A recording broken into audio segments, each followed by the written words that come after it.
Before we do, I did want to make note of. I don't know if there was anybody else who notable names who wish you a happy birthday, but I was looking through your Twitter when you mentioned it, and Starmaker Kenny Bolin said hello and wished you a happy birthday, or I think he did anyway. He gave you a message, and I was wondering if you had any stories about the Starmaker. Well, I have a lot of stories about him. He was kind of sensitive when he first started. We were on this little small independent show, and he is a great talker.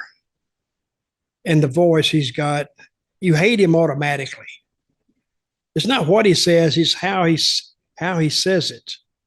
So I don't know what that is. Anyway, I'm getting a call here. Is that messing up anything? Nope, we're still going. Okay. So then I got on the mic, and brother, I started ripping on him, talking about his big fat ass and his this and that and the other. And I think he got so mad at me, he just says, screw it. And he left the ring. And the people saw him leave. And I said, well, now what do we do? And then I stood there a minute. I said, I'll tell you what. You want me to go get him? And they would, oh, yeah, go get him, go get him. So I walked back in the dressing room and I said, Bolin, you sensitive little, this for you snowflakes. I said, you sensitive little bastard, it's wrestling. Get your ass out there. I'm not going. I said, yes, you are going. And you know how a teacher grabs her student by the ear and tells them to get up, let's go. That's the way I pulled him back onto the floor. You said that was Ronnie P. Gossett 2 weeks ago. You did that too. No, this was, I may have done the Gossett too. Because Gossett and Kenny were like, they were both really, this is when Kenny was really heavy. And Gossett was really heavy too. And both of them had the way of talking, but they could have been brothers really, except for their appearance didn't look exactly like each other, but their styles, both of them made you immediately mad when you started listening to them. Have you heard Gossett? Yes, in the interim since we talked about Gossett, yeah. Oh, and you want to kill him. The fans wanted to immediately get up and just punch the guy. Same way with Bolin. That's what made him such a great manager. Because it's not what he said. Well, a little bit was, but it's how he said it and the disdain that he said it with. Because you're thinking, as you said, and it's just one of those nerves he just hit someone, or he did me. And Cornette was the same way. You feel like killing Cornette because Cornette was just nonstop. I mean, once he would get you riled up. And that's what you want wrestling fans to be. If you don't want them to like someone, if he has the talent to start talking and immediately make you mad. Nothing. I mean, I told Jeff Jarrett one time, I said, you ever seen the presidential heat walk? He said, no, what is that? I said, well, when somebody comes into a room and just stands there and looks at everybody and just starts walking slowly and looking, I said, that's the presidential heat walk, I call it. So we was in where we stayed in Orlando when I worked for TNA. We would stay at the Doubletree, and they had a bar. So he went out one time in the bar was packed. Half were wrestlers, half were just people who were staying at the hotel. He walked in there and stood there in such a way with the face, the attitude, like, does anybody want to say something to me? I'm daring you. And the bar got quiet. Like, who in the hell is this guy? And finally, he looked at the guy and said, you got a problem with me? I mean, he was immediately challenged. And then Jeff then realized it had worked too good. Then he said, oh, no, man, I'm just kidding you. I'm just kidding you. But that's what I call the presidential heat walk. Try it sometimes.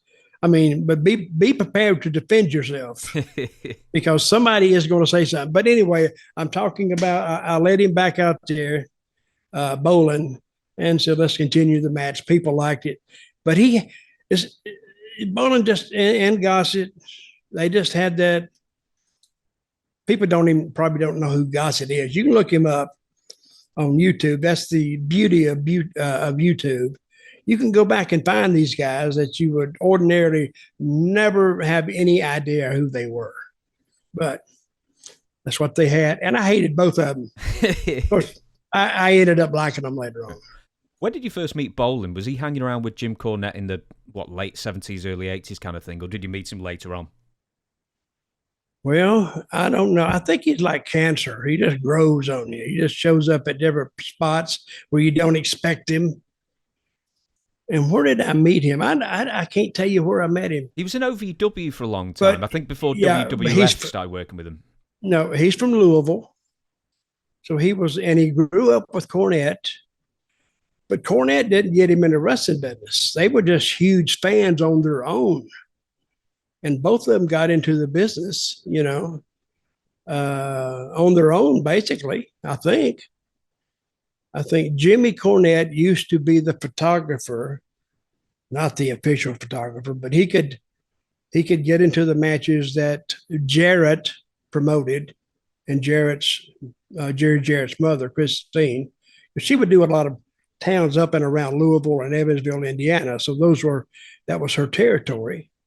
And every time she would promote a town, he would show up with his camera and go in there, and he'd take photos of the matches, and plus he would come to Memphis every now and then, or Louisville, and set up a screen and a backdrop and the lights, and he would take the publicity photos for the guys. That's what we sold at the table. Those were Jimmy Cornette produced. People didn't know that because we didn't tell them. We didn't have any reason to tell them. But that's how he got in. He got in through Jerry Jarrett.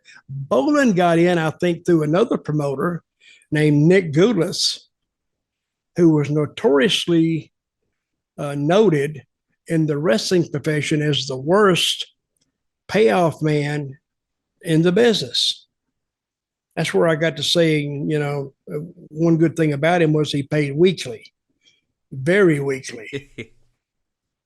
And I've told you the story about he used a lot of Mexicans because they were cheaper.